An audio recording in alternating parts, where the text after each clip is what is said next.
Okay, so I'm considering writing an ode to the benefits of intermittent fasting, which are massive. But I won't. Trust me, you don't want me to do that. I won't do such fruit.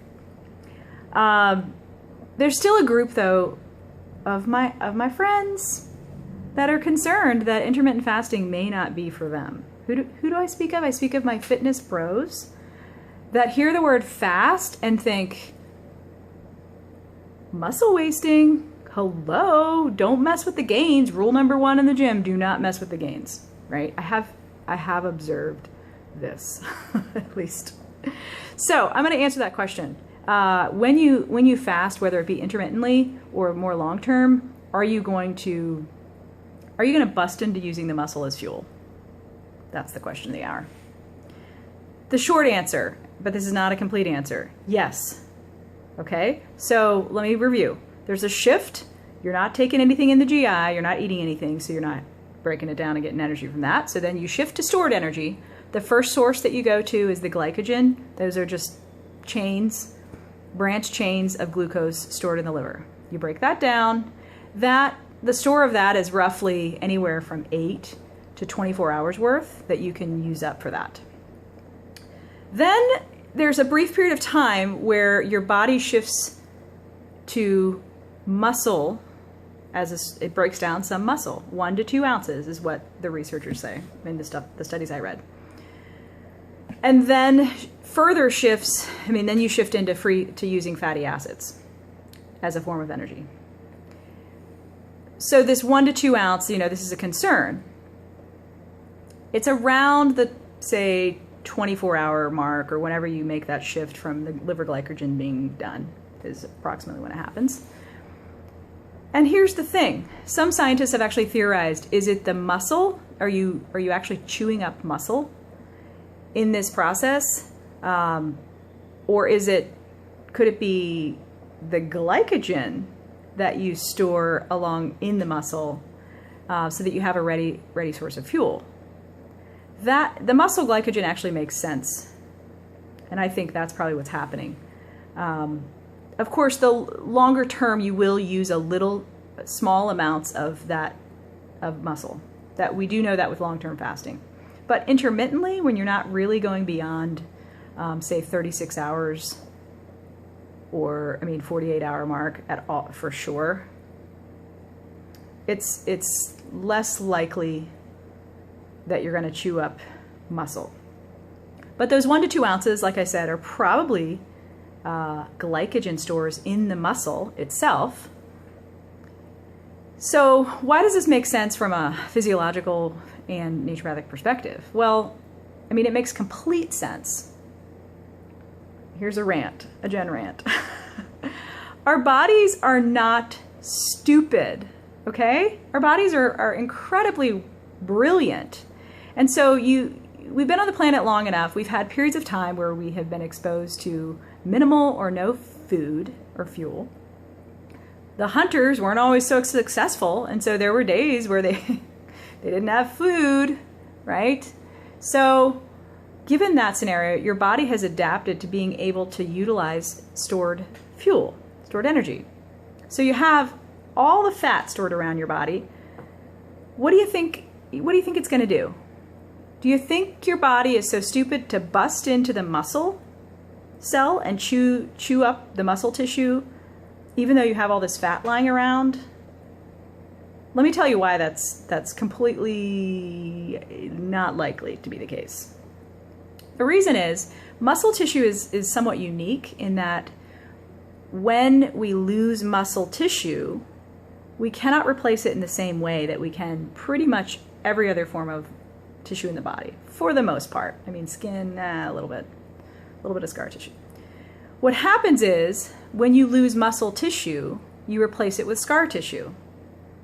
Okay, so the guy who falls into the shark tank because he's being a doofus and gets his gastrocnemius chewed off by the shark and then somehow survives, thankfully he survived, losing the gastrocnemius, when it gets replaced, it gets replaced with scar tissue, which is essentially non-functioning muscle tissue. It does not contract. Will he still be able to survive? Yes. But long term, okay, you can't use the gastroc. Let me give you another analogy with cardiac muscle. When you have a heart attack, one of the big concerns we have is, okay, so cardiac muscle is unique in that it does not have a store of glycogen, ready energy right there. It relies on blood for its perpetual source of energy. So what happens, I mean, you'd think, okay, who in the body pretty much has access to blood all the time? Well, the dude who's pumping it, right? It's like he can, you think he could steal it off the top, right? He's right there where the action is with blood.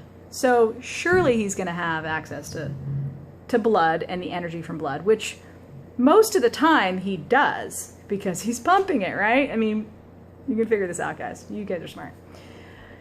So, but if he is to suffer something like a heart attack, a myocardial infarction, where the blood supply to the heart is cut off for a period of time, this is a bad scenario. And the reason this is a bad scenario, okay, well, assuming he lives, you might die, depending on which artery is affected, which artery gets blocked.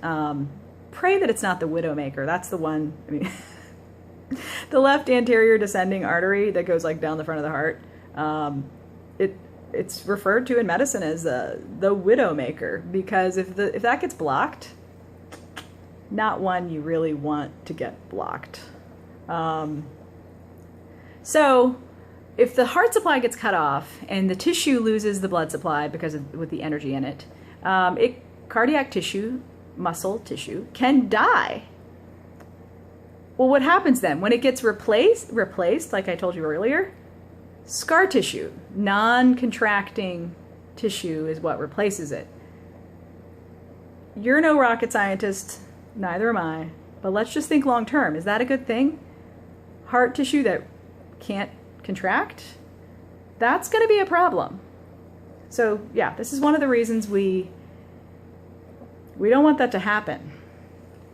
Back to the fasting thing. So, do you think your body is stupid enough to go, oh, I got this muscle tissue around here, let's just go ahead and chew into it? No. In a sea of fats? No. Your body is going to preferentially go after using the fats as energy to preserve the muscle, the skeletal muscle and the cardiac muscle and all the other forms of smooth, your organs. Your body does not want to digest your organs. Contrary to what some sort of like alien movie might have you believe. Don't believe it. It's not about crystallizing the organs, guys. Okay, that was an aside. Clearly I don't watch many alien movies. Or it's been a really long time. Funny. Okay. So your muscle is not going to get chewed up as a source of fuel. That just doesn't make sense, that your body would be that dumb. Unless it's a really bad scenario and it's been a really long time that, I mean, sometimes with somebody like with anorexia nervosa who has been in a starvation state, I mean, not the binging, but the purging, I mean, not the restricting kind of anorexia nervosa. Long term, could reach a state where they start digesting organs. But that's, you've burned through everything. There's nothing left. So your body's like, how do we stay around? Let's pick the ones that are less useful, less important. So yeah, bros, no, not really a big concern from a physiological, naturopathic perspective. Especially if you're talking intermittent fasting, where it's shorter term fasting. You're not going to go all the way to days and days without food. You're just doing a few, like 18 hours, maybe max 48 hours, 2-day fast. So here's the other thing that you should know. In the scenario where there's potential for muscle to be utilized as a form of energy, the body has mechanisms, feedback loops, to protect against your cardiac muscle and your skeletal muscle being digested. And you're gonna, this is why you hung out in this video for this long, to get this awesome factoid. There's a hormone that gets secreted in fairly intense levels, 1,000 to 2,000% increase of this hormone when someone is in a fasted state, typically around the 18 to 24 hour mark of the fast, which would be into the intermittent fast period. If you go 18 hours, 18/6, then we see 1,000 to 2,000% increase of this hormone. It is, and you wonder which hormone, right? Human growth hormone, massively increased in states of fasting. We know from kids that human growth hormone is highest when they're in a deep sleep. They have growing pains when they're sleeping because literally human growth hormone is telling the bones and the muscles to actually build proteins, bulk it up, right, when they're sleeping. Same thing in adults. Deep sleep, exercise, and fasting, starvation states where there is low glucose in the blood, trigger HGH. So maybe Martin Berkham and all the people, I mean, it's not a fad, guys. It actually really makes sense from a physiological perspective to utilize something like intermittent fasting even in bodybuilders and powerlifters. So those are my thoughts. I thought I would answer that question, and it's pretty interesting. Give me a thumbs up, a like, if you feel so inclined with the great factoids. And you can always subscribe. That's an option for you. Thanks for tuning in, and tune in. We'll talk next time.